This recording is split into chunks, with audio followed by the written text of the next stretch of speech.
Welcome, Pilates Elephants. It is so awesome to be with you. And I'm looking forward to getting down on the therapy couch and sharing everything that, well, not everything, because that'd be an infinitely long episode, but some of the selected highlights of things that I was wrong about. And I'm looking forward to doing that with my friend, Daniel Arbilla. Daniel, welcome. Mate, Raph, thank you for having me. It's an honor to be here. Oh, mutual. I'm keen to repent all my sins and go forth in life. I don't think we need to repent. I think it just moving, like living well is the best revenge, they say. And I think just, changing your mind and doing better is the best thing when you've been wrong. I think we're all probably wrong about most of the things most of the time. And when we realize we're wrong about something, if we change our mind, it's all good. 100%. Yeah, we're just doing the best we can with the information we have. So that's bound to change. I hope to be wrong in future. Yeah. So, Dan, who the heck are you? Who am I? In a professional sense, I am an EP based in Sydney, Australia, specializing in helping people with pain and injuries. And I'm also the lead mentor at the Knowledge Exchange. And you've had the real OG, the bearded, wise legend that is Brendan Mowat on recently. And so highly recommend checking that podcast episode out. And we, at the Knowledge Exchange, we help clinicians in private practice apply a biopsychosocial approach to their healthcare. So for myself with clients, I tend to see people who've tried a lot of the traditional methods of rehab and pain reduction, the corrective exercise and strengthening till the cows come home and stretching all the tight muscles, and seeing a lot of professionals, but they still have pain and they're a bit unsure why.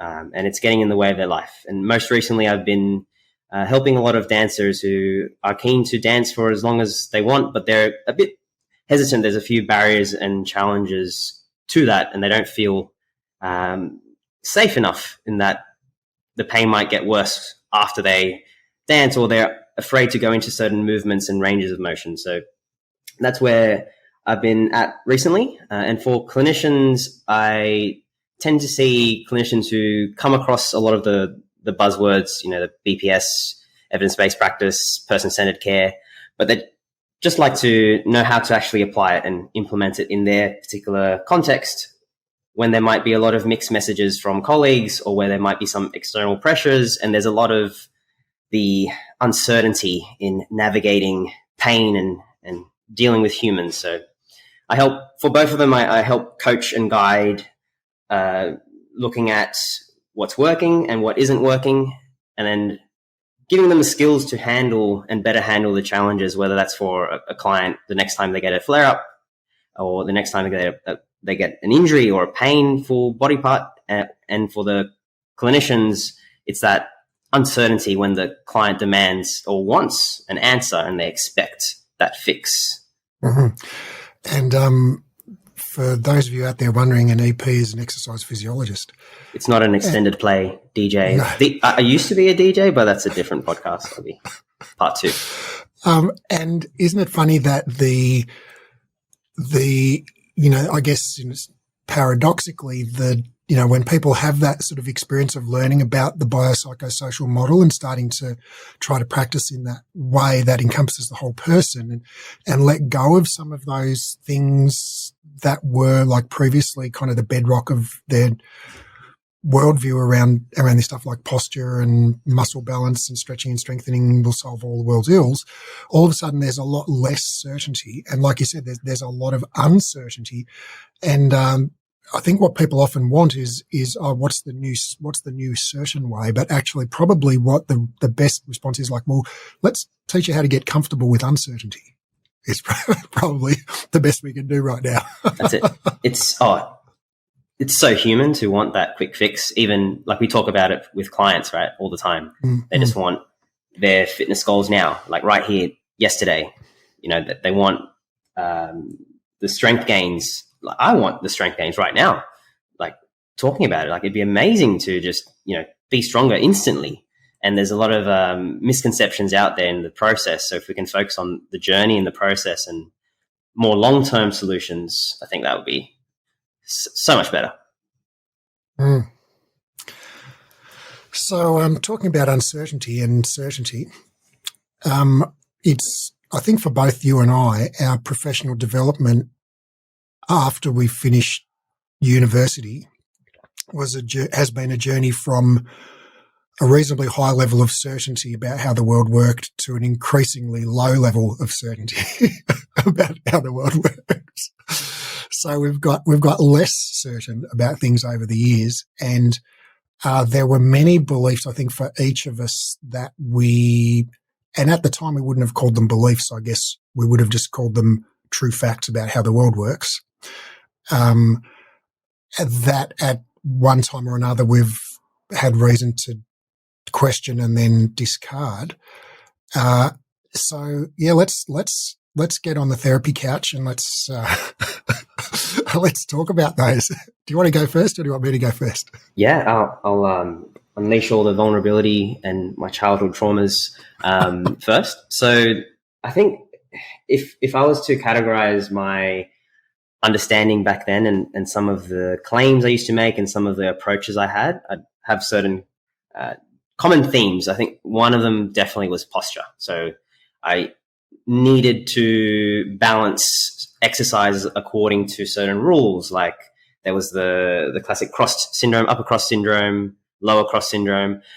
Man, that I've dissociated now, so I don't exactly remember the claims I used to make, but I used to always see the graphs of, tight anterior muscles and weak posterior chain muscles. So therefore, for someone that came in perhaps moving a certain way or looking a certain way from my observations, I would automatically just spot their postural dysfunctions and therefore provide postural rehab-based exercises. So posture was definitely in and amongst the theme back in the day. And upper cross syndrome is that's sort of like what my parents would have called like tight pecs. Yep. And weak rhomboids. And lower cross syndrome is what my grandpa would have called tight hip flexors and weak glutes. Yes. But and I guess I'm making fun of you there, but I learned those things as, in a Pilates world, I learned those things as just like a kyphotic lordotic posture type.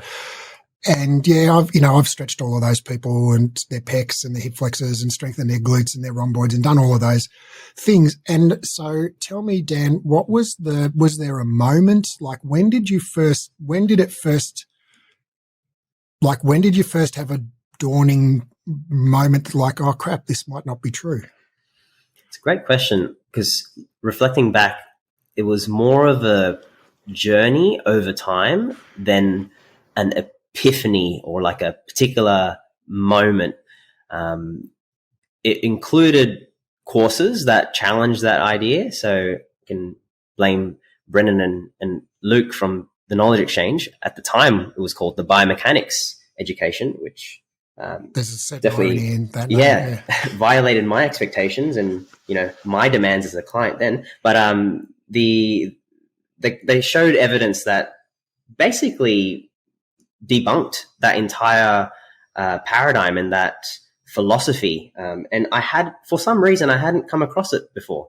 And I was quite, at the time, frustrated that I was led this way through, I guess, the education that I had received, that no one had gone through. The Lederman's paper, I think it was 2010. You could let me know. Lederman, the fall of the postural structural biomechanical model.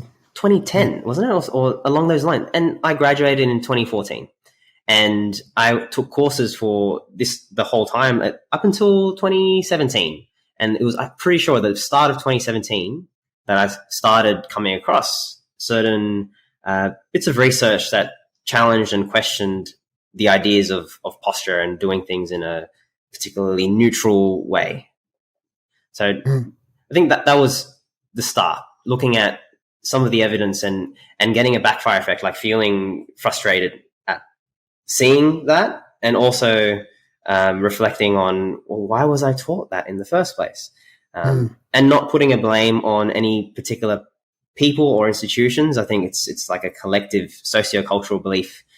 There were so many more back then, like CPD courses related to fixing someone's posture and correcting imbalances and releasing tight structures and strengthening weak muscles. These, like, it all came under the same banner and lens.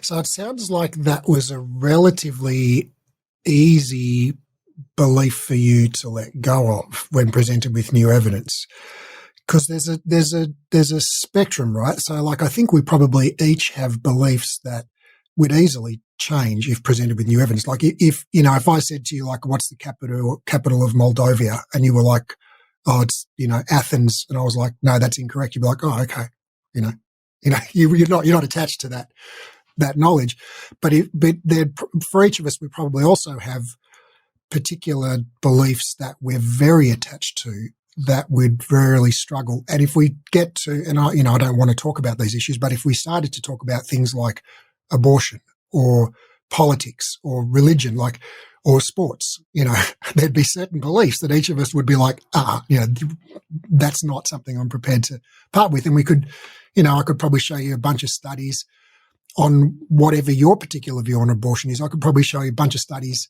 contradicting that, and you'd go, oh, that's all bullshit. And if you could show me studies that contradicted my view, I'd go, oh, they're bullshit studies, and look at this, the methodological problems, and so we'd each, we each have beliefs that are easier and harder to let go of. And so, like, what's been one for you that's been really hard? Like, for me, when I sort of had my, I don't know, I guess the time when I kind of became aware of how to become an evidence-based practitioner, my paradigm shifted from you learn stuff from your teacher to you learn stuff by reading scientific papers. When I was going through that paradigm shift, which was a couple of years process, one of the things that was really difficult for me was I was in this Stuart McGill phase at that point. It would have been around about 2010, and I'd read all of Stuart McGill's books and a lot of his research papers and whatever, and everything was neutral spine. I was like the guy on Instagram that's like goes to bed in neutral spine, puts on his underwear in neutral spine, picks up the orange juice in neutral spine. Like, I was that guy, but it wasn't a joke. There was no irony.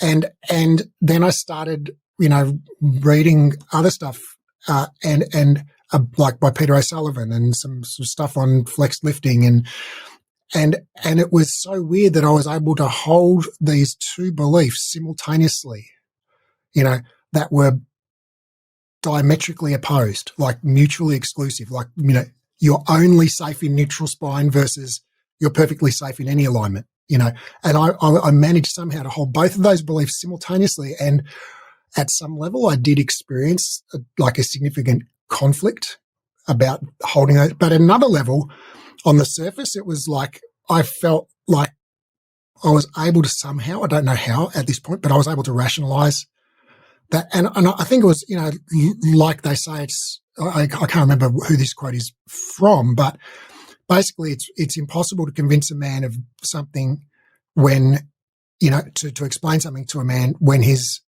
salary depends on him not understanding it, right? And so I was teaching neutral spine. I was the neutral spine guy. I had like testimonials on my website, like, oh, Raph taught me neutral spine. Isn't that awesome? My back pain's cured, and so it was very hard for me to let go of that emotionally, because I'd sort of stood up in public so many times and said, oh, this is the one true way, capital O, capital T, capital W. And yeah, I mean, I remember very clearly the moment when I think the balance tipped was when I went to Peter O'Sullivan's course, and I was a big fan of Peter O'Sullivan, but paradoxically, I was also a big fan of Stuart McGill, and at the surface, I didn't see the conflict between those two things, and I went along to Peter O'Sullivan's course, and he said, oh, we're going to, this is going to be really challenging. Like, and I was like, I don't think this is going to be challenging. I've read like every paper you've written in the last 10 years. I know what you're going to say on this course. I've watched all your YouTube clips. And then like 10 minutes into the course, he was like, I think it's totally safe to deadlift maximally with a flexed spine. I was like, no.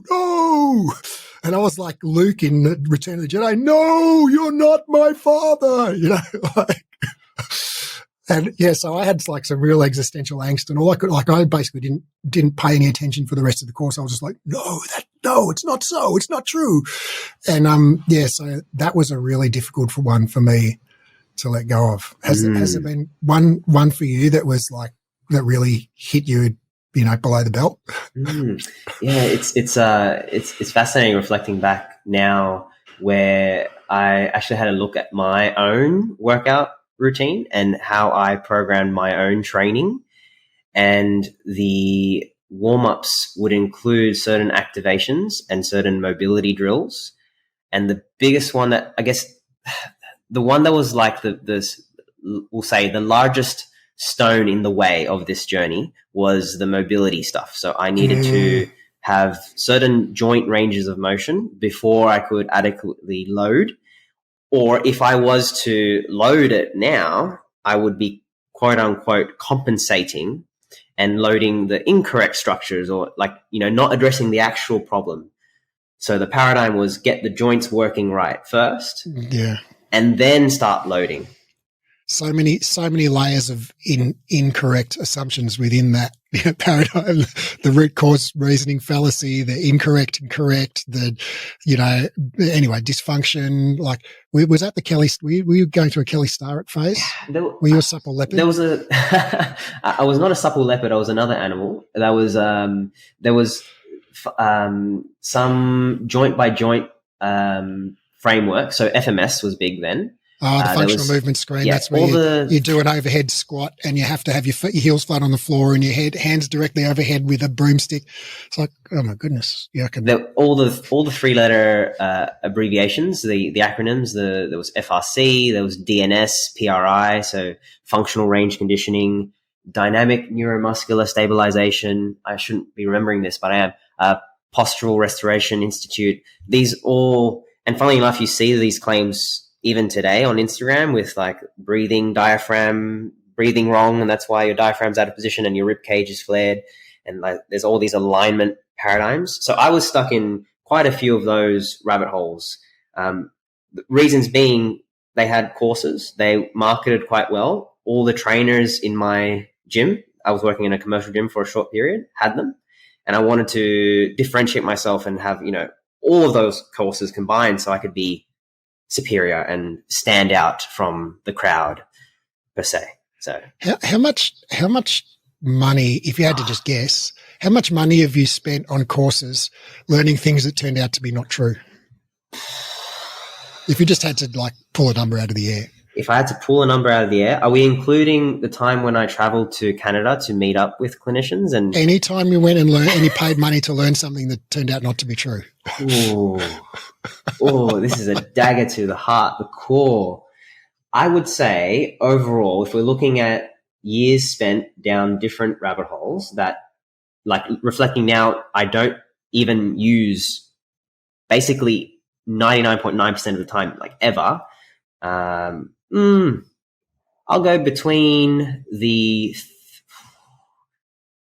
30 to 40K. I'd say we'll go 40K if we look at all the traveling and all the investment and all the costs, and all my own training programs that I did as a client to learn these techniques through mentors and supervisors and clinicians. Yeah. And how much of what you learned in your 4-year degree do you think turned out to be not true? I'd say in my day, back in the MSK, musculoskeletal rehab units, all of that was, I don't use any of it. It's on my list of things I used to do that were wrong. So whatever that unit costs in time and money back in the day, I'd say there were useful things overall in the degree. So it wasn't all completely a waste of time, but within the MSK, there was still the postural cross syndromes, strengthen this, tighten this, and release XYZ structure.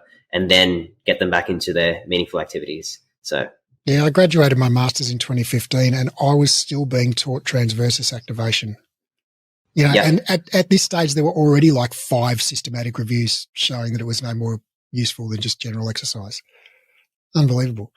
I reckon out of my whole bachelor's and master's, there were definitely useful things and I'm glad I did them. But I reckon in aggregate, there was 1 year of full-time useful content in my whole, you know, undergraduate and postgrad degree. Yeah, I'd agree around that. Crazy. Yeah. Most of what I learned, I would say, was from working with clients in placement. I don't know about your experience, but the actual experiential learning and then getting some feedback on my approaches and my communication skills and my clinical frameworks and my clinical reasoning by far outweighed. So everything in my 4th year, like, trumped everything I learned in the first 3 years, definitely, by far. I think I learned a lot in university about study skills and research skills. You know, I learned all like how to do Boolean searches on Google Scholar. That was amazing. But I learned that literally in the first 20 minutes of my first degree because there was like this pre-recorded video by the librarian that was like, here's how you do Boolean search. I was like, this is awesome. But little did I know that like that was the highlight of the next 3 years. You know, it's all downhill from we've had peak university already. So I learned some really good things. I met some great people. I've got a lot of respect for some of my professors.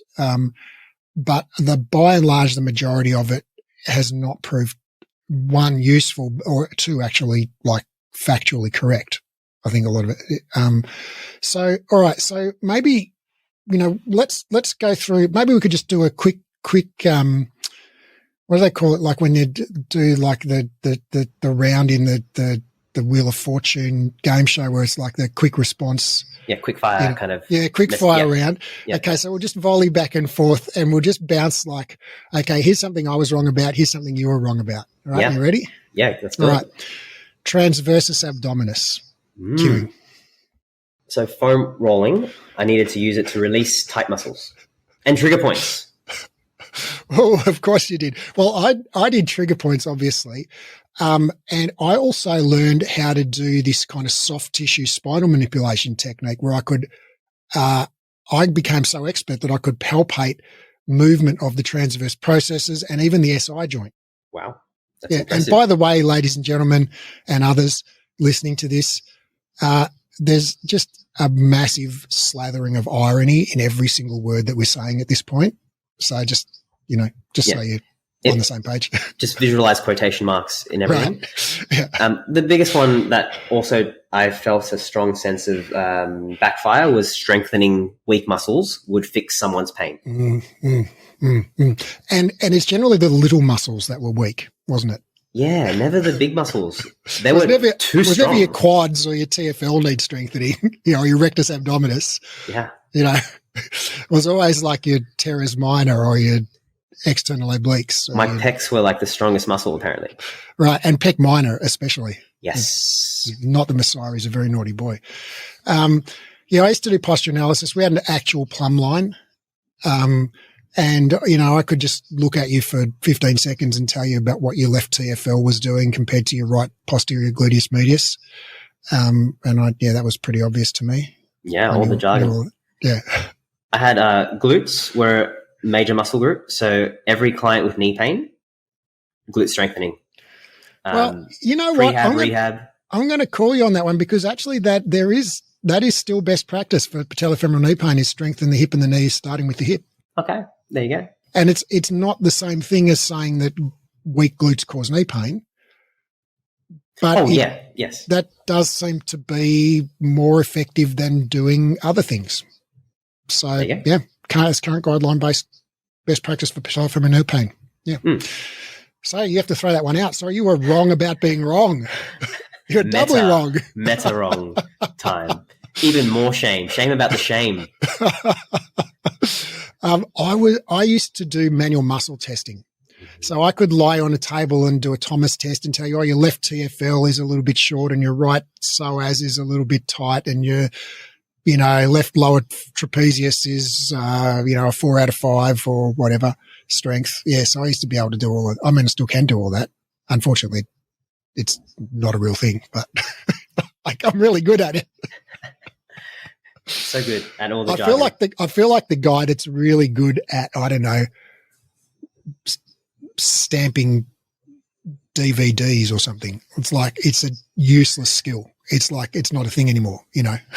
Yeah, it used to be very valued back in the day. Yep. Yeah, We used to do that. yeah. The more recent one, if someone had pain, I had to ask them for a VAS, so a score out of 10. And my goal was to reduce it at the start before any form of meaningful loading or getting them back to their activities. Right. Never put load on dysfunction. No. We all know that. Yeah. Air quotes, everybody.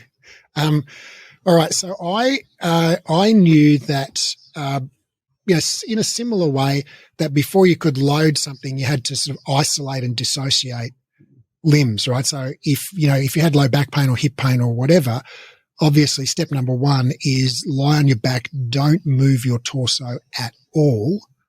Move your leg out like 5 centimeters out to the right, and then move it 5 centimeters back to the left, and keep your ASIS perfectly, utterly, totally, completely in all other ways level. Maybe put a blood pressure cuff underneath your low back to make sure everything's staying perfectly still. Yeah. That was so awesome.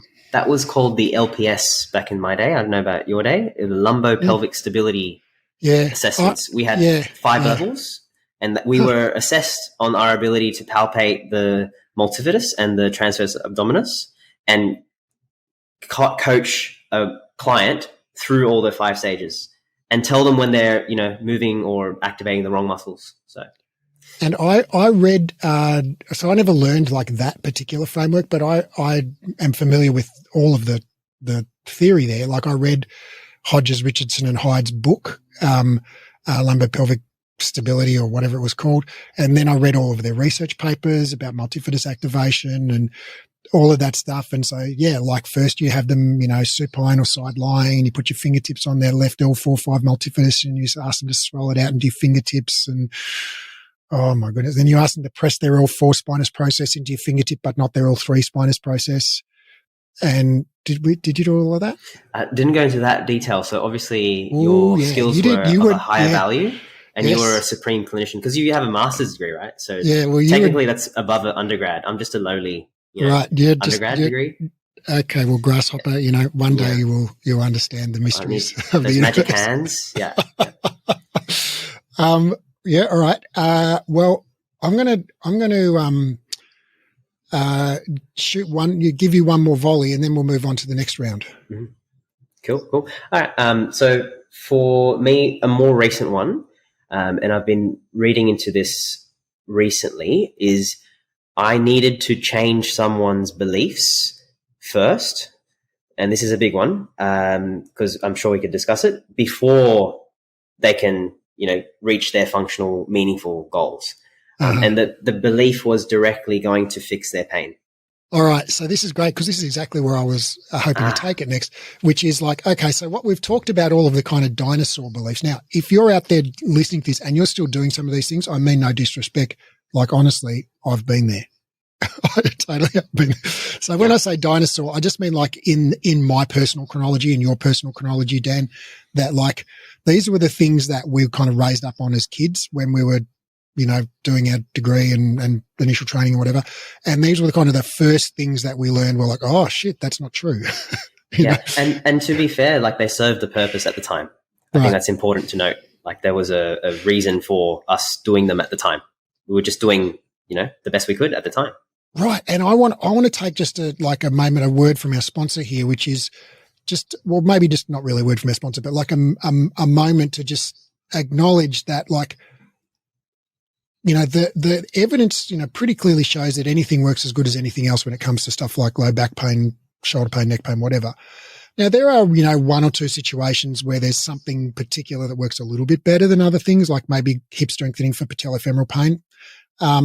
But basically anything works as good as anything else, right? So if you're out there teaching people to use their multifidus and doing their posture analysis, like that works just as good as any freaking other thing, right? There's nothing wrong with it. There's nothing wrong with it at all in terms of like, can it help people? Yeah, it sure can help people.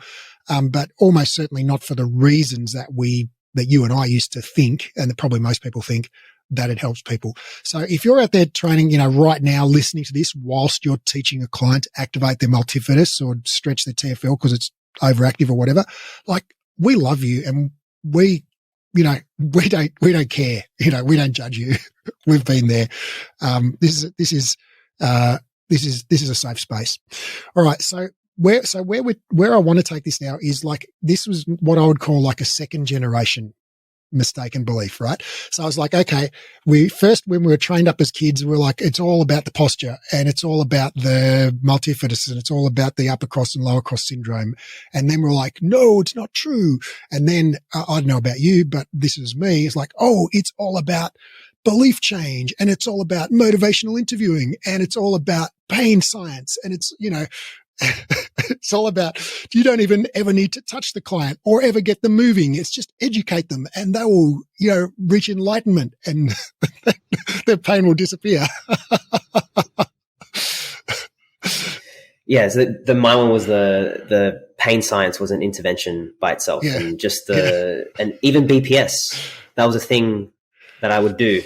I'm going to do BPS on you. Yeah. I'm going to do biopsychosocial on you. Yeah.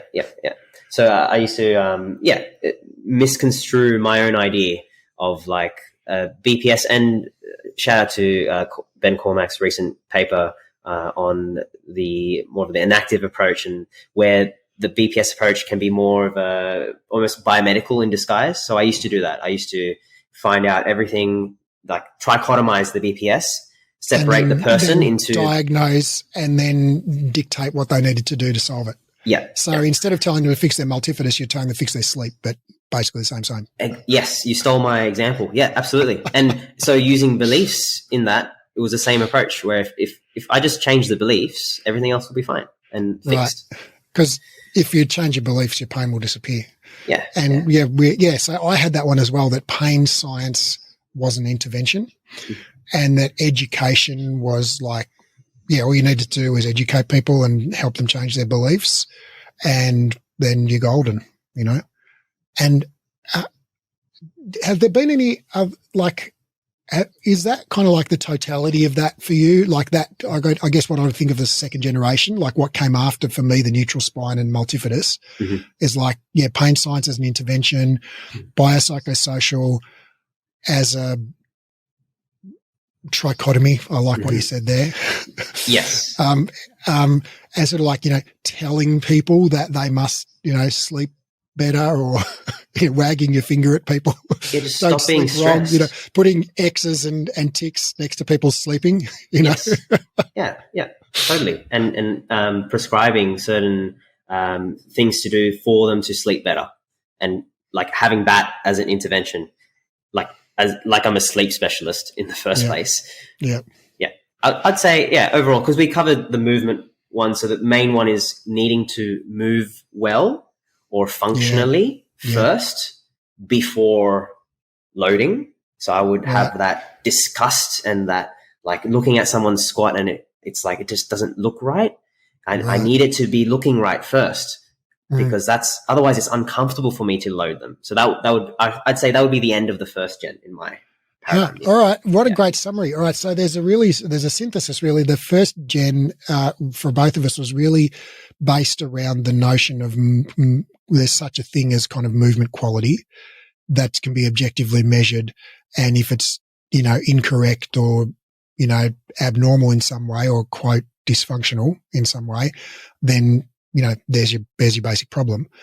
And when you find the root cause of that, you can trace it down from the shoulder to the lower lumbar, to the SI joint, to the opposite knee, to the opposite ankle, to the opposite big toe, and bam, there's your issue, right? And when you fix that big toe, bada bing, bada boom, shoulder pain gone, right? Because you've solved the root cause and it spirals up through the spiral line. And like a mechanic, like a technician, so precise, like engineers would love this shit. Like Right. And so and whether you do that by anatomy trains or multifidus activation or functional movement screen or core strengthening or posture, or where, adjustment or muscle stretching and strengthening or activation or movement retraining or trigger point release or blah, blah, blah, blah, blah, blah, blah, et cetera, et cetera, et cetera. Insert the other 99 things that we used to believe, neutral spine, let's not, mobility, diaphragm, rib cage stuff, correct right breathing, yep.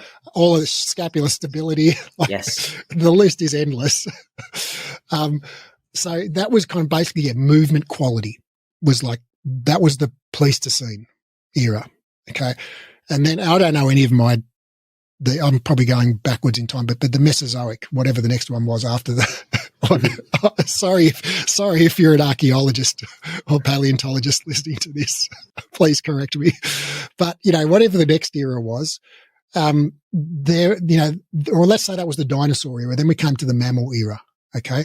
Now the mammal era, and that was like pain science and re-education and belief change, and biopsychosocial is an intervention. And that's like instead of giving people rules about how their multifidus was supposed to activate, we start giving them rules about what they should believe and how they should sleep.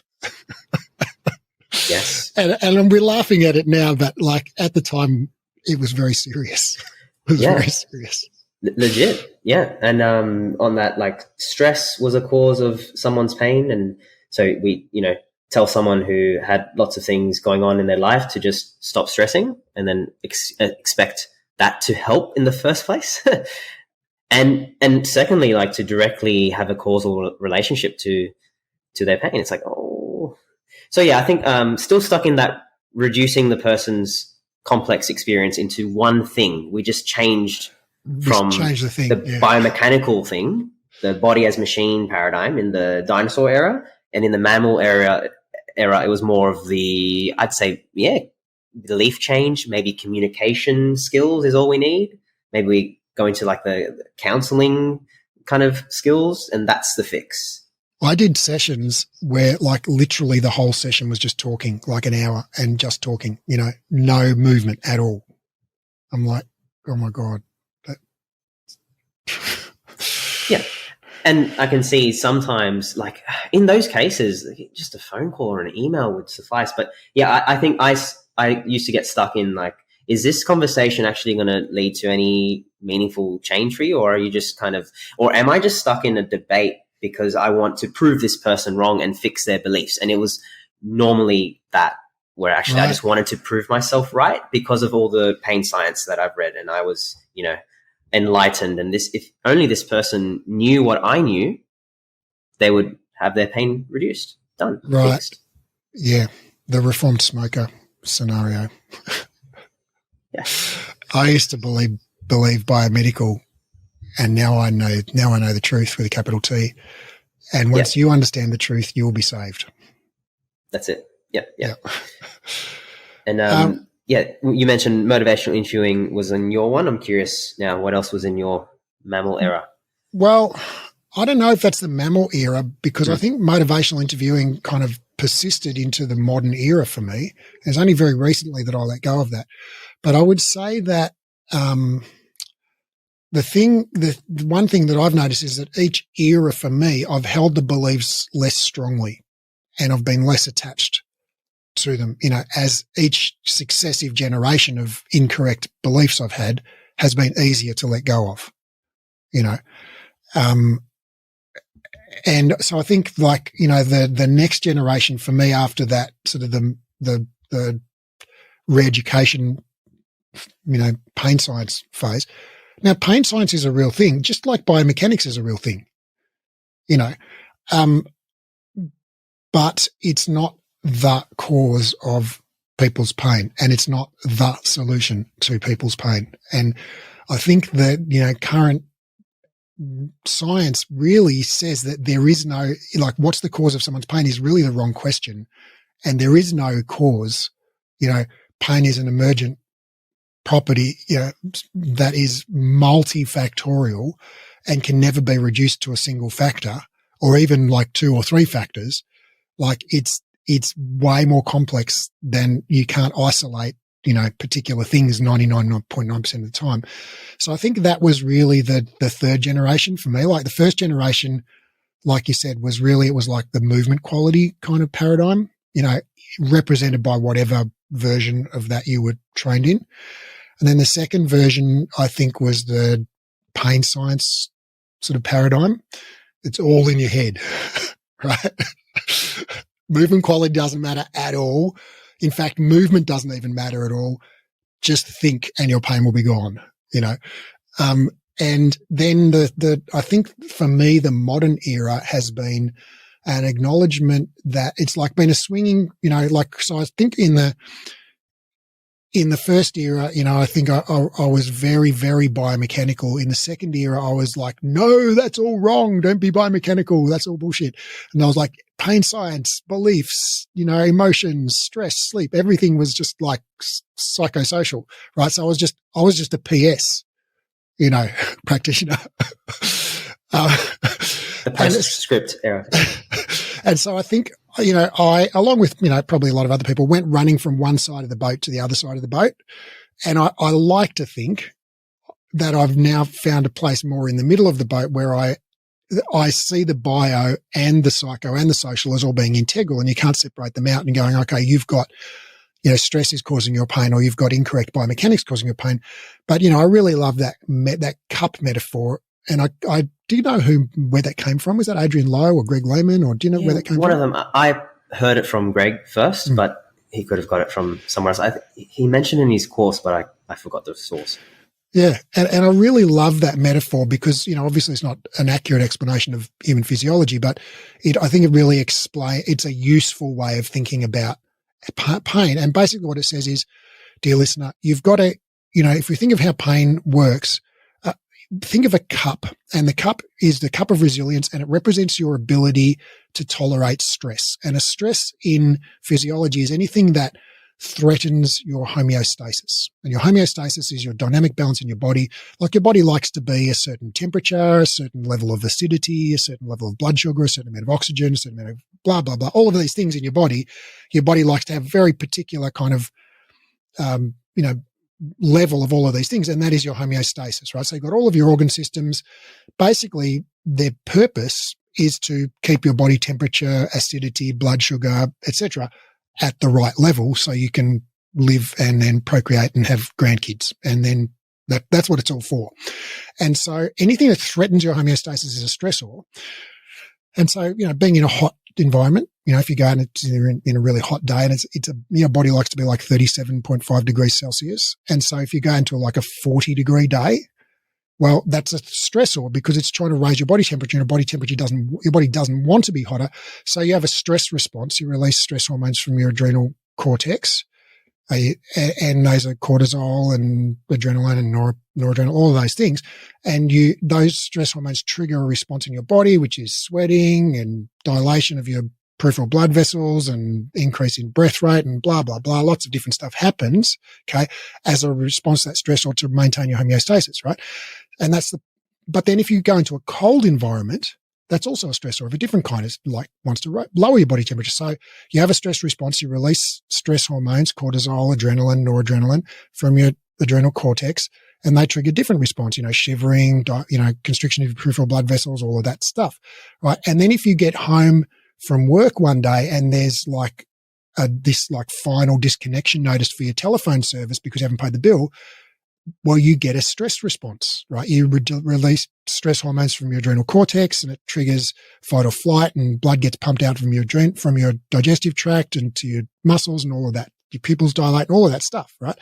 And then if you have a fight with your significant other, stress response. If your boss yells at you at work, stress response. If you're feeling anxious about your back pain, stress response. Like all of, you know, and all of these things draw on the same reservoir of capacity to respond, right? So if you're in a hot room and you receive that last final notice and your boss yells at you and you're having a fight with your significant other and you didn't sleep very well and your kids are sick and you lost your job and well, it, you know, wears you down, right? And we all know this. You're probably out there rolling your eyes going, yeah, fucking tell me something that's not bleeding the obvious, right? But the point is, all of these things draw on the same physiological reservoir of capacity, right? And so if you think of that cup of resilience as representing your ability to tolerate and buffer stress, based on this stress response, well, we can pour stressors into the cup. So we can pour in a bit of just anxiety, right? We can pour in a bit of low sleep. We can pour in a bit of emotional stress. We can pour in a bit of depression. We can pour in a bit of, negative pain beliefs. We can pour in a bit of low physical fitness. We can pour in a bit of tissue status, a bit of inflammation somewhere in your spine or your shoulder or your whatever. Like we can pour in a whole bunch of stuff, right? We just keep pouring stuff in. And if we pour at some point, we pour so much stuff in that the cup overflows, well, the overflow in this metaphor can be pain, right?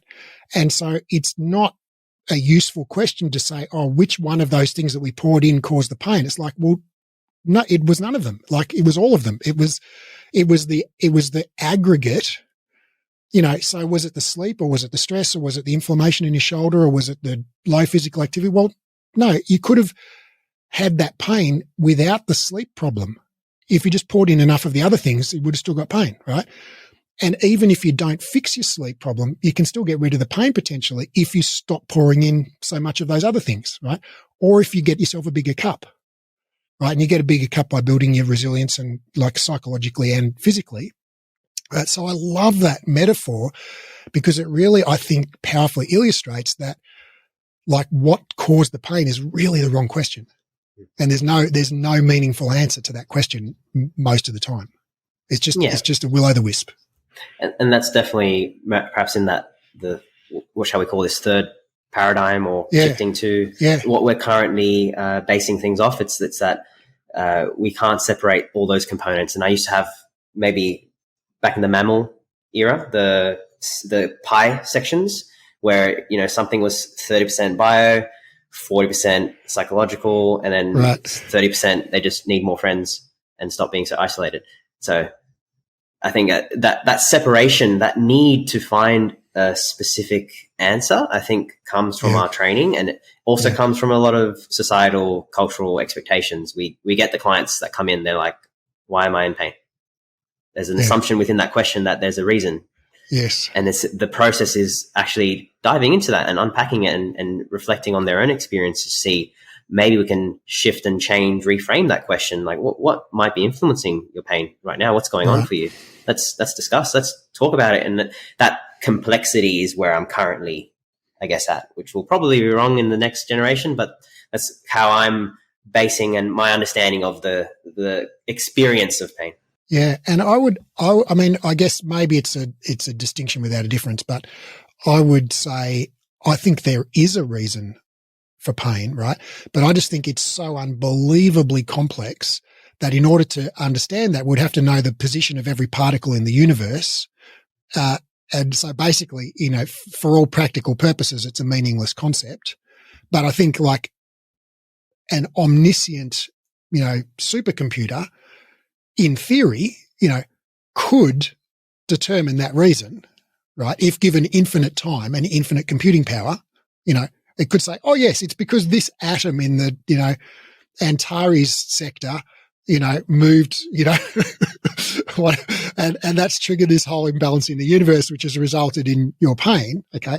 But it's like, it's so unbelievably complex that in reality, there's no possible way we can identify any kind of real meaningful causality in most cases. Right? Yep. And to pursue that is normally what people have tried anyway, right? They've come in, they're trying to find that source. They're trying to find that fix.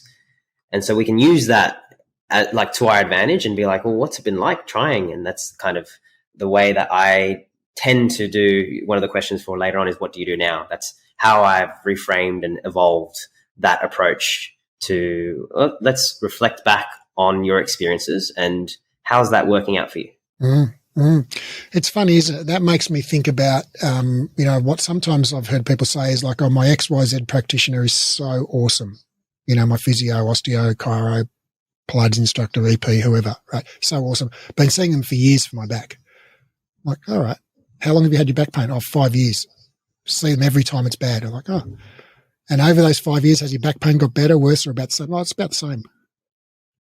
Yeah, that's it. It's like, hang on, there's a discrepancy here, and I'm noticing things, but are you noticing things? We can so that this is like the framework would be. Well, I get you. Like, I'm sure they're a great person, and they've given you that.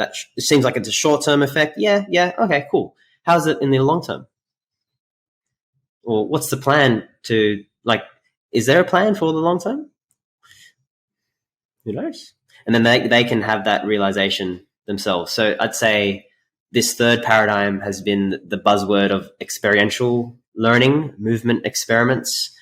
I think a bridge in between that was the motivational interviewing, which I have a different perspective on nowadays. I'm curious to dive into your perspective on it. Yeah. All right. Well, I think, yeah. So I said that motivational interviewing kind of was a holdover from the kind of the mammalian era for me that that persisted into what I think of as the modern era. But I let it go quite recently, and I let it go quite easily, and with really just a sense of curiosity and interest rather than any kind of negative emotion. Because I teach the Diploma of Clinical Pilates, and it's a 1-year program. It goes. We have 3 modules, and each module so we have intakes like 3 times a year, and people can start in any of the 3 modules, and it just kind of rolls through. And each January we have the module which is the biopsychosocial approach to clinical Pilates. So we teach all of the, I guess the things that are not specific to any body part or anatomy or whatever, anything to do with contextual effects, behavior change, sleep, the basic pain neurobiology, like all of these, progressive overload, all of the things that it's probably useful for you to know as kind of a background, foundation to be an effective practitioner that don't involve knowing how the elbow works or how the shoulder works or anything like that. And we do that in the other modules. We do the anatomy stuff in the other modules. And so every year when we deliver this, well, every lecture, basically, I deliver a lecture once a week. We do 43 weeks a year. We're lecturing. And so every week I deliver a 90-minute lecture on one topic. And one of the topics is behavior change, because the whole model that we have in this whole program is basically this 3-part model I've developed called the Whole Person Framework, which is 1, build a therapeutic alliance, 2, build physical capacity, and 3, build psychological resilience, right? And like step number 1 in all of that is build a therapeutic alliance, right? It's like do not pass go, do not collect $200. And my current view is that is very important, right? The literature seems to support that therapeutic alliance, the strength of a therapeutic alliance, is a fairly strong predictor of outcomes for clients, right? So, which kind of makes sense. Like, well, if you don't, the therapeutic alliance is where you and the client like and trust each other and agree on shared goals and strategies, right? So, well, if you don't like and trust each other or agree on shared goals and strategies, like I can't imagine it's going to be very effective working together. So it kind of makes sense, but so I used to, sort of lump that in with behavior change, and we still do in the sense that we focus a lot on goal setting and, eliciting functional goals from the client and what's important to them and meaningful to them, and using some evidence-based goal setting strategies to, set achievable and meaningful goals for the client. But that's where we used to use motivational interviewing, which was what I learned in uni, and I'm sure you did too, which was this like semi-miraculous psychological intervention to help people get unstuck from ambivalence around behavior change. And I was fascinated by motivational interviewing. It had pretty good literature supporting things like smoking cessation and drug and alcohol counseling and stuff. And there was some literature in like physical activity and stuff, but most of the literature was in kind of drug and alcohol and serious like substance abuse and stuff like that, obesity and things. And I even went over to New Mexico and studied like directly from the people who developed motivational interviewing, and it was like drunk the Kool-Aid, and this was at the University of New Mexico. Like, this was science-based stuff. This wasn't sort of like a fringe thing. And so anyway, so we were teaching this, and every week when I deliver the lecture, I always go onto Google Scholar for a few hours and do a literature search and go, systematic reviews since last year on this topic, anything new, right? Because I don't want to be teaching something that's not the current best practice. And so, much to my shock and surprise, this year in January or something, when I was researching behavioural change, motivational interviewing, I was like, oh yeah, just another routine literature search. It's not going to turn up anything new since 2021. It was like, bam, systematic review and meta-analysis. Motivational interviewing, there's not good evidence that it works in physical activity interventions for behavior change. And I was like, huh. So all of a sudden, this whole lecture that I'd written that I was about to deliver in like 24 hours was like, hey, here's how you do motivational interviewing. It's like, no, that's not what we're going to lecture this year. We're going to do something else. So, so that was, I'd been teaching motivational interviewing for like 4 or 5 years and been a big fan of it. And I think it's very amazing, and it has, as far as I'm aware, reasonably strong support in other areas apart from physical activity. But yeah, the physical activity literature wasn't that convincing apparently. So yeah, so that was only like, what are we now in November? That was 10 months ago for me. Yeah, wow. That's so cool. It's and how are the results that you saw when using motivational interviewing at the time? Like what did you find most beneficial? Because there's certain aspects that I just call now communication skills and like reflective listening in general to show that you're listening. Yes. I don't use the change talk kind of, highlight, this is a C and this is a, what's the other one? I completely forgot the other terms, but you annotate their transcript almost like you're doing qualitative research in front of them. Yes. So I don't do that, but there's certain like skill sets within that I'm sure. Yes. So I think those OARS skills,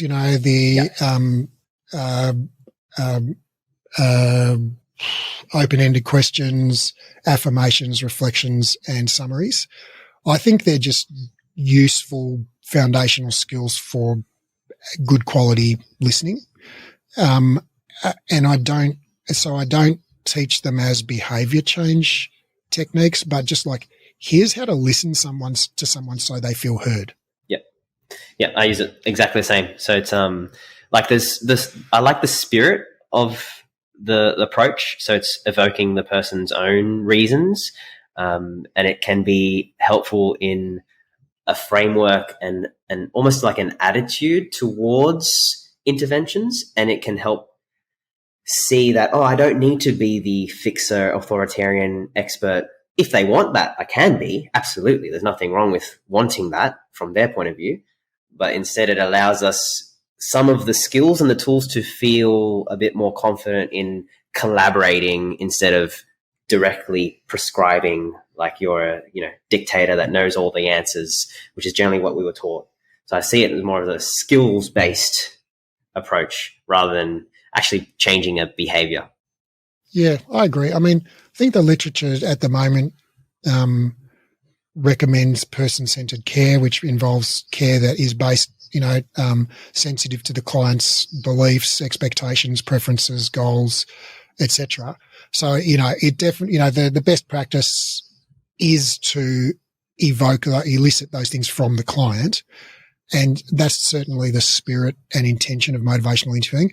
However, I think I agree with you that basically the evidence stops short of saying that it's a useful and important technique for changing behavior.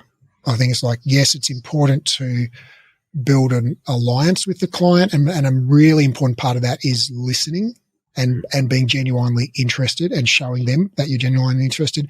And another really important part is uncovering the goals that are important to them and meaningful to them and their expectations and their concerns, and being genuinely respectful, or if they're concerned about their, all right, yeah, let's bookmark that. But I think, yeah, I agree with you. The spirit of it I like, because I think it is aligned with current best practice of person-centered care. But in terms of its efficacy as a behavior change technique, it doesn't have good evidence at this point. So for exercise, almost similar to the glute strengthening for patellofemoral pain. There's no direct causal link, but it's just very helpful. So same in a way, you can use MI for the listening skills, seeing how you can create that collaboration and that spirit of collaboration in partnership with someone based on their why, rather than my selfish goals and my reasons for them to get better. Yeah, well, I don't really consider myself an expert on MI, but it seems to me that there are kind of there are two different components of it, and one of the components is the developing of the therapeutic alliance and the evoking of the client's reasons and motivations, and the other part is where you're trying to influence those reasons and motivations by strategic reflections and summaries and and questions and things that are directed towards eliciting certain language from the client. And so I don't use any of that anymore. But I think all of the stuff around building therapeutic alliance and listening and evoking the client's own goals and reasons and motivations or whatever, when you're not trying to influence anything, you're simply just trying to garner information and build an alliance. I see that as still quite valuable. Yeah, absolutely. I even sometimes now almost do the opposite to validate someone's experience, looking at their the reasons for them not to do something. It's I hear you. It's exercise is bloody hard. It's tough. Jeez. So then they're oh, this person actually understands me. So it's almost anti-motivational interviewing now that I think about it. Yeah. I guess I like to feel I don't really feel like I have a dog in the race when someone comes to me with whether they should or shouldn't exercise or do anything. I feel well, if you want to exercise, I can help you with that, but if you don't want to, I'm not here to convince you to do it. That's it. Yes. And maybe this leads into our current approaches and paradigms. I think the one step before that and related to it, I don't know about you, I used to overuse Socratic questioning and leading people into answers in a way. And that's how MI felt. It was the sleazy salesperson MI. What are your reasons for it and why do you want that? And could you imagine yourself with that? Could you imagine yourself with your dream car and all the benefits of this dream car and what would this dream car give you? I felt like a car salesman when going through that approach. And I definitely, it's almost like old school behavior change principles. I don't see anything wrong, ethically, with trying to influence someone's behavior. We all do it all the time. You and I are trying to do it to the listeners right now. We want all of you listeners to become biopsychosocial practitioners, right? If you're not already. But honestly, I think so. I don't see anything unethical inherently in trying to influence people's behavior when you're doing it, with the intention of benefiting that person and with their permission. I don't see any problem with it at all. But the evidence just says to me that MI just doesn't work, or not that it doesn't work. There's not evidence that it does work, right? Which after X number of randomized controlled trials, if we still don't have evidence that it works, well, whatever effect it does have is going to be pretty marginal, right? So yeah, I just think it's not efficacious. So that's why I don't use it anymore. Yep. And it's the value is that informed consent process and asking for permission and involving that person in the decision making. Maybe there's also overlaps now with what's most recent is shared decision making for those with pain and looking at that there's no clear evidence that it's better than the traditional methods, but we just you can use it. It's still preferred in a lot of contexts. Right. So, all right. So let's jump on that shared decision making and segue into this kind of notion of client-centered care, which is, best practice in all of the current high quality musculoskeletal, rehab guidelines. And the notion of client-centered care says that you should, use care that is, sensitive or responsive to clients, goals, expectations, preferences, concerns, right? Is there anything, does that your understanding of client-centered care? Yeah, pretty much. It's making it about their goals and their needs rather than the practitioners is generally how I would have a basic understanding or definition of it. Right. And so, at a sort of out of a fairly basic level, if you came to me and because you had been unable to like go for a fun run with your wife last weekend and you were like, okay, damn it, I'm going to do something about my knee pain, right? And you said, I really wanted to get back to fun running with my wife. And I was like, okay, well, let's do some glute activation and some transverse abdominis retraining. And it's like, and, if we can get your spinal range of motion to X, Y, and Z, then that'll be, that'll solve your problems. It's like, well, actually, those aren't your goals because you don't really give a shit about any of those things. What you want is to go for a fun run with your wife, And so our goals should be based around what's important to you, not what I, as the practitioner, think is important, Now, of course, I should have some input into how we go about achieving those goals. But, I shouldn't be the one choosing the goals, sort of like from on high as the practitioner. So that's kind of like at the basic level of client-centered care or shared decision-making. But so what I want to talk about is then, going back to all of these, like the $40,000 of education that you've spent on all of these things which turn out to be factually untrue. Transverse abdominis activation is going to fix your low back pain better than anything else, etc. Lower cost syndrome, blah, blah, blah. And I'm not sure, I think we've talked about this before, but I want to evoke some controversy if we possibly can, because I'm hoping that we might differ on this. But,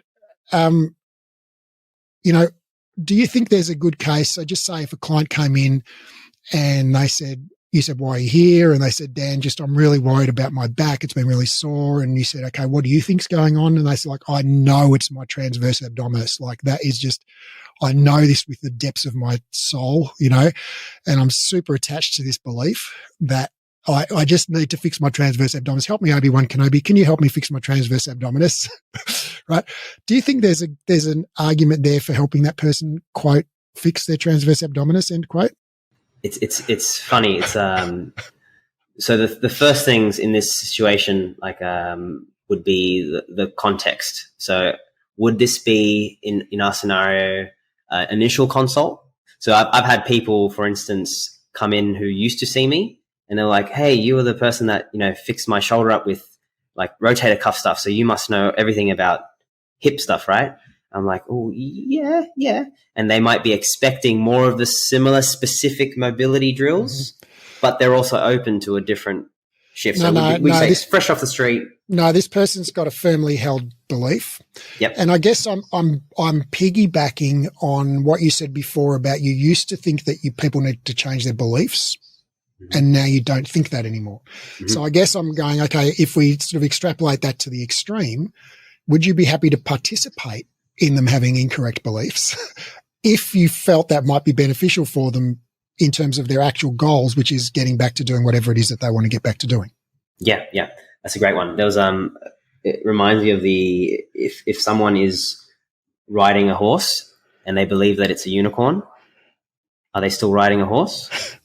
So I think this was from one of Greg Lehman's courses from memory, but it's like I'm open to it working for different reasons. Absolutely. I think if there came a point where someone was asking me why I thought things were working, then it would be a different approach and conversation. But most people don't care about the intricacies. They're just like, I want to get help. I want to feel better. I want to move better. I want to get back to my activities, get back to my group classes, get back into my life. Sweet. Let's get you there. Yeah. I've got an actual real life example of this, where this was a guy that came to see me when I was in my mammal phase. I was in my pain science will solve all the world's problems, including world peace, phase. And this was a poor guy. He had terrible chronic pain and he'd been mismanaged, and a decade of I think just chronic, widespread myofascial pain.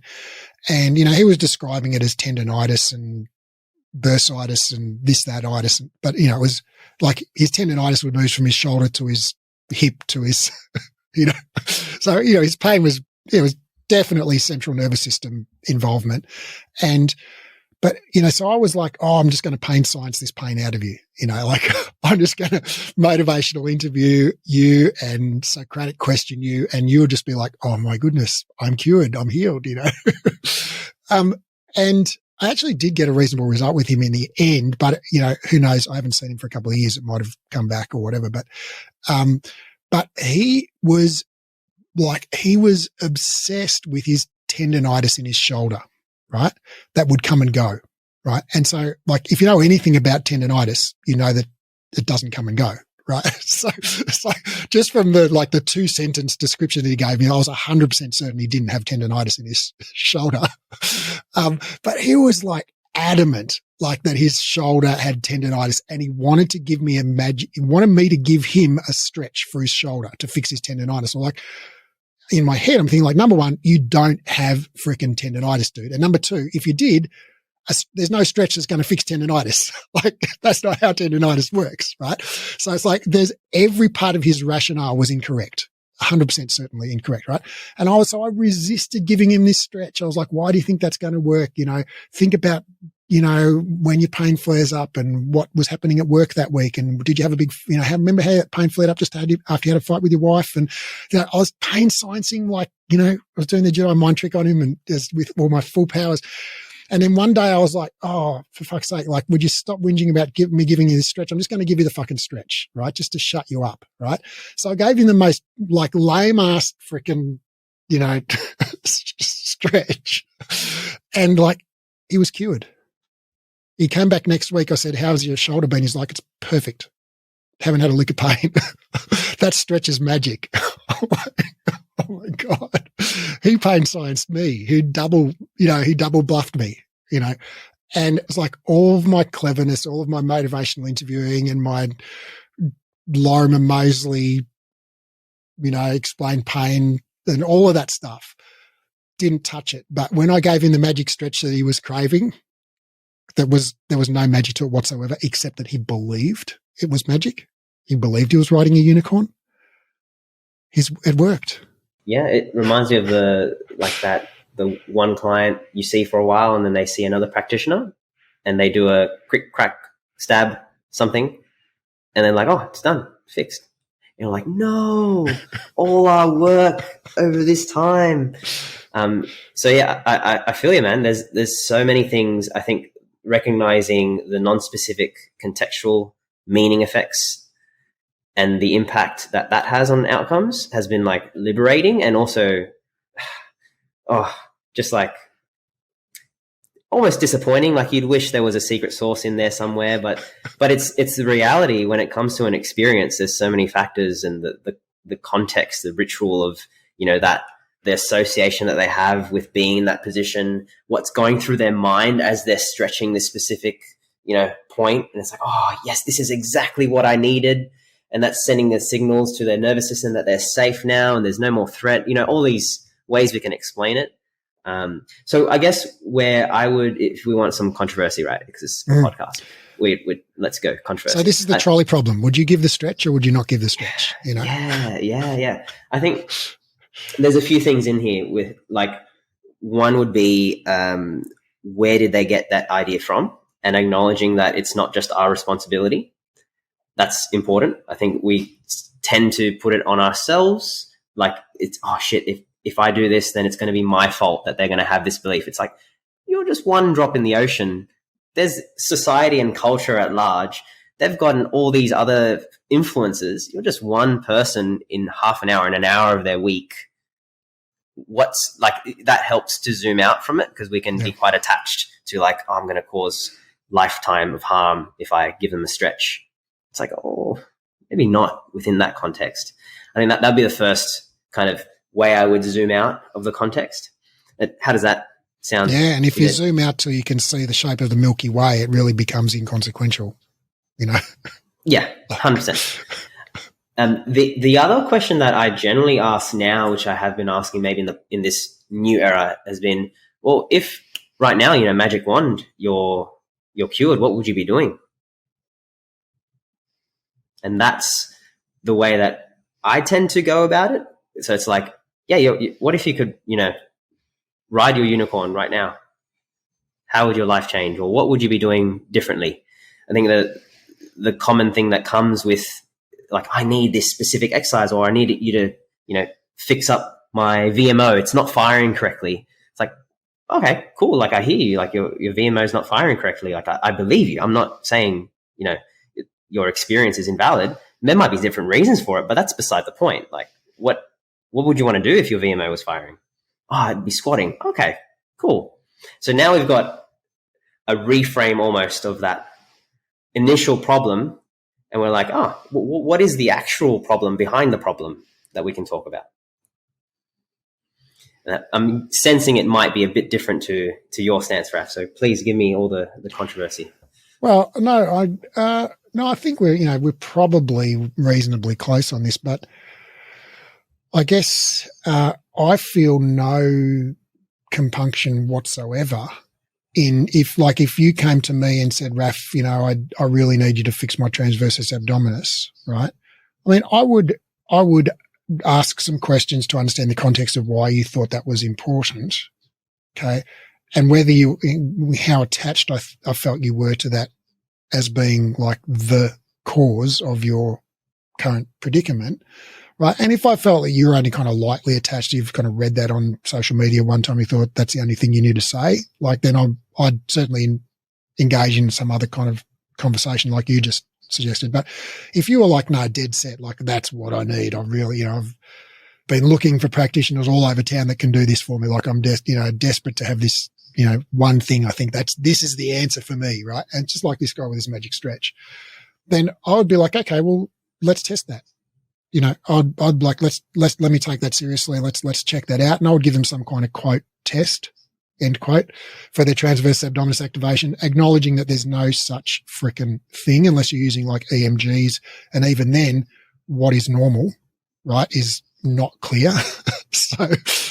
So there's in a clinic, there's no practical way that I can assess that in any meaningful sense. But I can give them the impression that I could lie them on their back and I could put a blood pressure cuff under their back and I could pump it up to some number and say, can you keep the dial on the thing? And I could say, can you lift your leg? There's some tests you could do that. I go, oh, that's cool. That looks like you really know what you're doing. And I go, and then when we do the test, I could go, you know what? Your transverse abdominis is working awesome because I saw you keep that dial on number 7, right? Or on 80 milligrams of mercury or whatever. And it's like, typically if people have struggled with their transverse abdominis, it goes up above 120 and yours was flat on 80 the whole time. So actually, I mean, what have you been doing for your transverse abdominis? Like, can you teach me how to use my because I've been needing some help with mine actually. Could you give me some lessons? And so I can actually, if you can show them why it's not a problem, I think that's reassuring. Okay. Or if alternately, just say the needle wobbles all over the place, which again is not actually a measure of their actual transverse abdominis, right? But it's a needle going up and down, right? Or just say, I don't know, you ask them to lift their leg. Can you keep your hips still and lift your leg? And just say they can't, right? That's not a measure of anything apart from motor skill, right? but you can say, you know what? Your core control could use a bit of improvement. And I reckon that's really going to help your back pain. So let's give you some exercises to help you improve. Now, I didn't say your transverse timing is wrong. Okay. And I didn't say your core is unstable, right? I chose my words very carefully. I said your core control could use a little improvement. Okay. Core control, not stability. And I think that'll really help your back pain. And so then we can just do some exercises like, can you keep your hips still and lift your leg up? And I'll teach you how to do that, which is just a motor control construct, right? You're just teaching someone a movement skill of keeping the hips still and moving their leg, which you can learn by just practicing it. And they will get better at it. And because it is movement, and we know that movement does help back pain, it's going to have non-specific effects, right? It's going to reduce systemic inflammation, release endorphins, improve self-efficacy, all that stuff. And because they specifically expect that exercise to work, it will probably have a greater effect than some other random exercise that I would give them. What are your thoughts? Yeah, you touched on some themes there of like rolling with their understanding and validating it and addressing their concern. And I definitely am on the side of like assessing it and testing it. If someone says, hey, my XYZ muscle is weak, let's see it. Let's take a look. Let's do some strength test. And I still do the manual muscle testing with the grimace in my face and like push. Oh, whoa, not that hard. Shit, man. Not across the room. Give me a bit of time to prepare for this. Damn. Like, exaggerating how strong that XYZ muscle is. You and I got the same technique, Dan. Yeah. Oh, yeah. It's all in the face. And that to show them and to prove to them that, maybe they're actually strong and they don't need it as much as they actually need it. Where the nuances lie is, as much as we can control this, what might they take home with them? What might they take away as the cause? Or even if they were to have that quick fix, what would they attribute that fix to? And this is in saying you could go through, and I've had examples of clients where you go through that collaborative approach, you go through the shared decision making, you tell them explicitly, like, there's so many things going on, and like, it's not just this magic exercise, and you were strong beforehand. You didn't just get stronger in one session, did you? No, okay. And then they come away thinking that it was because of their glutes and the glutes were weak, and that's what they tell their friends and family. And you're like, but what? Like, so I think there is that point where we can't control what they leave sessions with. We can only control what we do in sessions. So I like that you reframe the language. Where maybe there's difference is I do the same thing and I just tell them, hey, you don't need to do level 5 LPS, lumbopelvic stability assessment, but it will help your pain, but you don't need it. I'm happy to help you, though. Yeah, so I think that's where we differ, and it's only, I think, at the tip of the spear there. You're like a placebo group. I would milk that placebo to the max. I'll be like, this is going to be magic for your pain. This is really going to help you, right? Because I think we've found the exact thing that's really going to help you. Now, I would be very, very careful with my language. I would never say unstable, anything. I would never nocebo them, but I would use a very positive language like, oh, this is really going to help. Like this is the thing. Like this is going to help you. And then I would, try and construct a narrative around that was empowering, not like, okay, so every time you get pain, that means your core's unstable and you've got to do this exercise. Like it would be like, okay, 3 weeks later, now we've fixed that.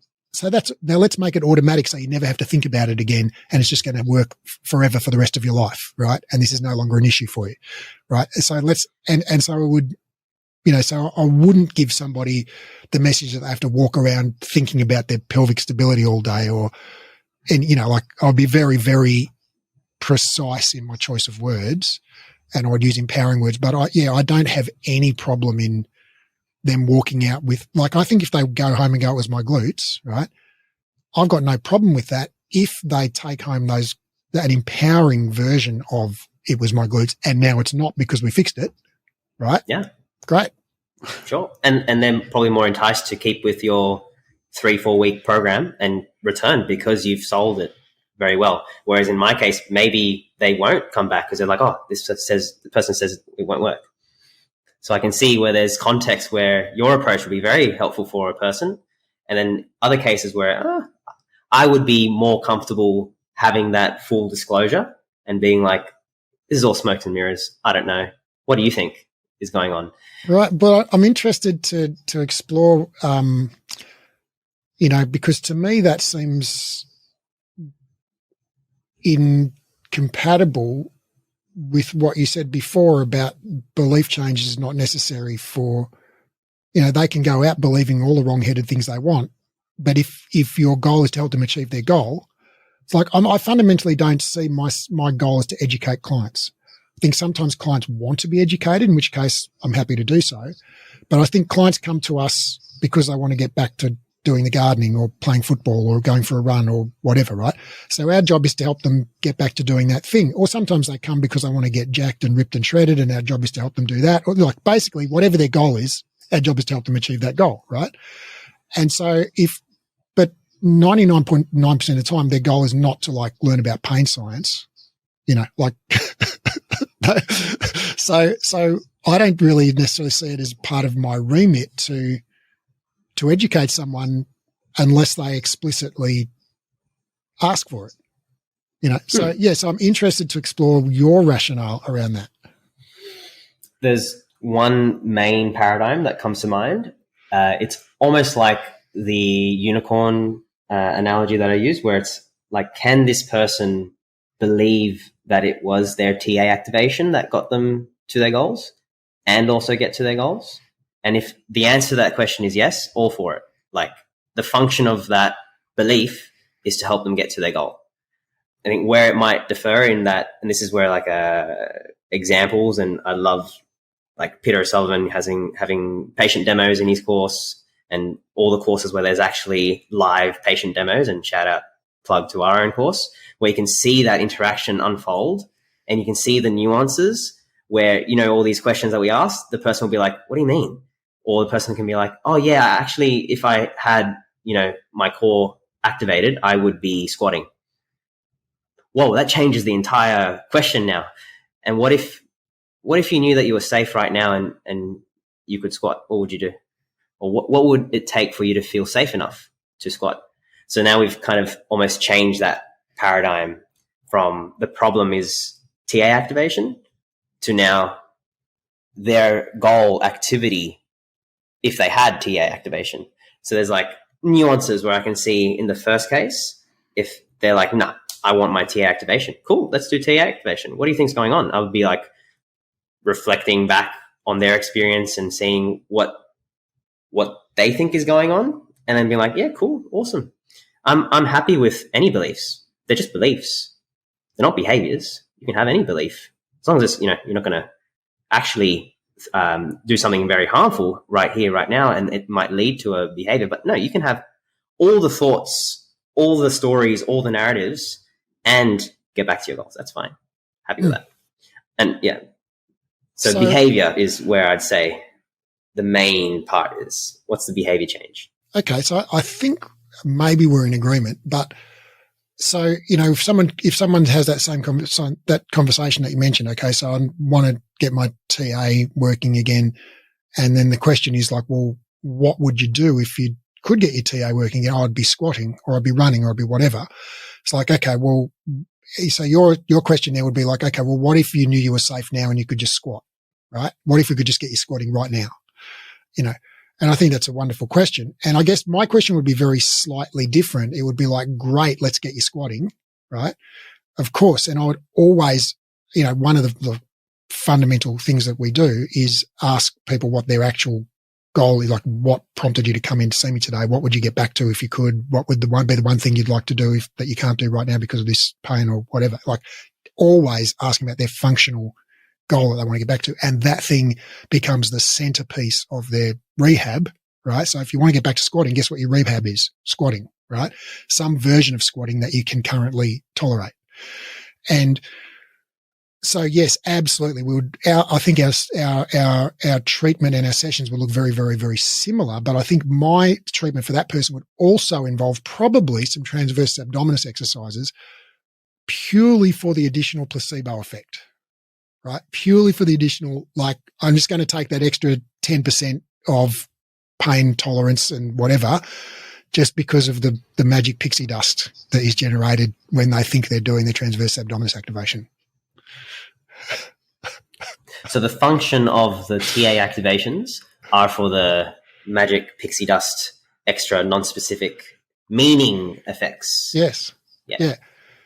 So I would send them home probably, you know, and this would be, again, like somebody who had a reasonably firmly held belief, not somebody who just like said a few words that they weren't attached to. Someone who had a firmly held belief that I genuinely thought they had an expectation that that particular treatment would help them, you know, is the solution for them.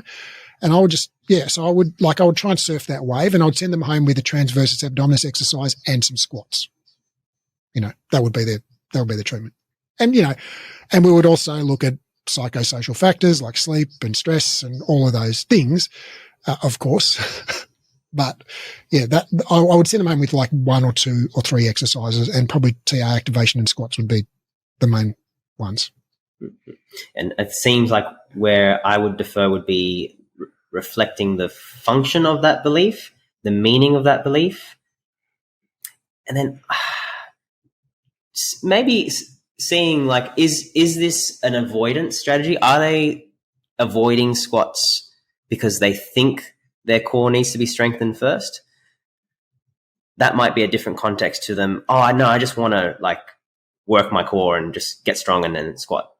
Like I'm not worried about squatting. Oh, okay, different context. So I guess where my visceral feelings showing up right now of like, oh, placebo, no, don't add the pixie dust, Raph, no, comes up is like, if there's a, like, they're avoiding squats because of the TA stuff, I could just, let's assess your TA, man. That's, or, you know, like, let's do a strength test and see. Oh, you're pretty strong already. And that's where I guess our approach in that specific one scenario, like the one thing that we're disagreeing with, Raph, out of all this, it sounds very similar, but it's just slightly different. Maybe I just don't have the pixie dust, like, magician kind of context around me with my wand, getting it out and be like, you know. Yeah, I mean, I guess I just see it like, I don't see it as an either or. Like, I would definitely get that person squatting, right? And I don't think most people, I mean, this was my experience, and I don't know. Can we ever truly know anyone else's mind apart? Can we even know ourselves? I know we're getting too philosophical already, but like, I don't think people have thought it through, right? I think when people think they need to strengthen their TA and they want to get back to squatting, they haven't thought it through logically, like, oh, you know, explain to me the biomechanics of why you need to strengthen your TA before you can, like, they don't know that. You know, they don't think, they just got some kind of vague thought like, oh, I need to strengthen my TA because of neutral spine or something, right? They don't know what the fuck they're thinking, but they've just got this notion that's sort of ill-formed and nebulous in their mind, but they're quite attached to it sometimes. And so I don't think they think it through it logically enough. So you can go, okay, well, let's work on your TA and get you squatting right now. I don't think they would necessarily think that, oh, well, hold on, shouldn't we strengthen my TA first before we, you know, I think a lot of people would just be like, oh, okay, great. You know, let's do that then. Yeah, 2 for the price of 1, like covering all bases. And like, there's no harm in adding extra movement and exercise. I can see that. So yeah, the one thing, you know, what we're missing, Raph, the one thing, the other person.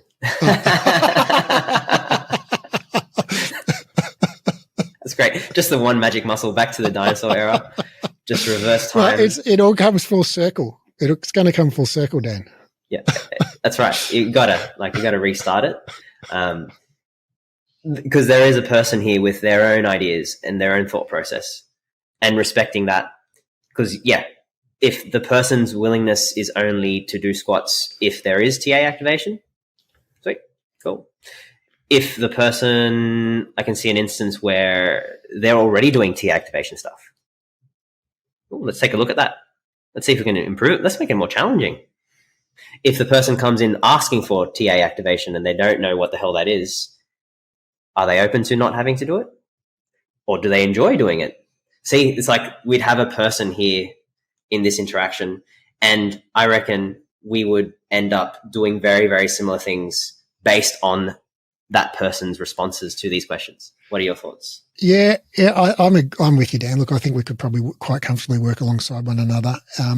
However, I am going to, I think it's just about finishing time, but I do want to not necessarily have the parting shot because I want to give you a chance to respond to this, but I want to throw at you Miller et al. 2021, attempting to separate placebo effects from exercise in chronic pain, a systematic review and meta-analysis.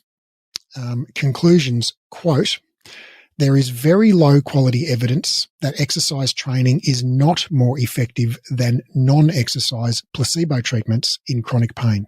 It's all non-specific. So does it matter? I think that where I would be looking at is in terms of how that influences their behavior, in particular the next time they come in with pain. I've had patients come in doing their 10-minute warm-up mobility drills for the rest of their life, and it's fine. It works for them. And I always reflect back, like, what if I told them 5-minute drill or like a 1-minute drill? But that's my selfish mind thinking. You could have added years to their life. I know, right? Yeah, that's really humbling, that kind of research, that there's so many non-specific effects. Yeah, I mean, I think, like, I'm totally with you on the 10-minute warm-up. I mean, my warm-up for doing, like, barbell back squats is precisely 0. Like I just back squat. Like that's the warm up. So I'm totally with you on the 10-minute warm up being a complete waste of 10 minutes. However, and so, you know, I mean, but I've been there. I've done the whole Kelly Starrett banded frickin' distractions and all of the rolling on PVC piping and all of the things. And I think if a client came to me and they were doing a 10-minute, you know, myofascial release activation routine warm up before their strength session, I would say to them, hey, like, why are you doing that warm up? Because that is genuine. I mean, I wouldn't say to them this, but I would think like that is genuinely a waste of time. And if you have a finite amount of time and you have strength goals, you're wasting a significant portion of that time doing something that's utterly useless. You could be doing like 3 extra sets of squats in the time that you did a warm up, right? You could be tripling your gains, you know. You're literally wasting time, right? So I would have that conversation with them. I'll do it in a much gentler and more respectful, you know, an empathic way than I just said it to you now. But I would definitely challenge them on that. And I think that is a specific thing. Someone's coming to you for a specific goal around, and you're not trying to like solve pain for them in that situation. It's just like, well, I want to get stronger, right? Or I want to get more bigger quads or whatever. Like they've got a specific goal. I'd be like, well, dude, if you want to get this goal and you've got 1 hour a week to spend on it, don't spend 10 minutes of that hour doing fucking foam rolling, right? Like spend it squatting. So yeah, so I totally think that in that situation, it is our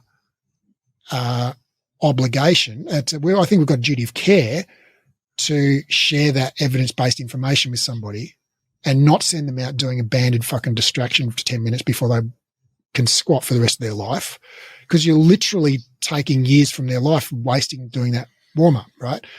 But I think that's not the same thing as giving someone some spurious transversus abdominis activation exercises for 3 weeks. It's the equivalent of their magic stretch that physiologically does nothing, but through some non-specific pathways might significantly reduce their symptoms. Yep. And then the added thing after that magic trick is I'd be like, I didn't actually activate anything. Oh, don't pull the curtain away. Don't show me the Wizard of Oz. It's just some kind of old balding guy with a pot belly. Yeah. No, that's it. Yeah. I think, you touched on it. Duty of care first, and respecting that person's autonomy and choice as well is very important. And doing things that ideally cause as little harm as possible and is all for their benefit, not for our benefit. If we're having those principles, and then through that informed consent process being, in my mind, as honest as possible, and where this differs is like, oh, I don't know if that's the same, but maybe that's right now my practitioner, my own beliefs talking, and it's like, oh, that's wrong, but maybe that's just my own discomfort. And in future, once there's more evidence to show this and I have time to reflect on it, we'll come back for part 2, and I'll be like, I use all the pixie dust. I have like all the activation bands in this cupboard right here. You just don't know them. Well, what if I told you that it's all pixie dust? That's it. We're just a blip in the ocean, man. Dan, this has been fun. Thanks for coming on. Mate, it's been a pleasure. Thank you. Hey, where can people learn more from you? Absolutely. So check out the Knowledge Exchange on Instagram and Facebook. And for my stuff, check out Arbilla Exercise Physiology for some dance moves as well included. And that'll be linked in the show notes. Amazing. See ya.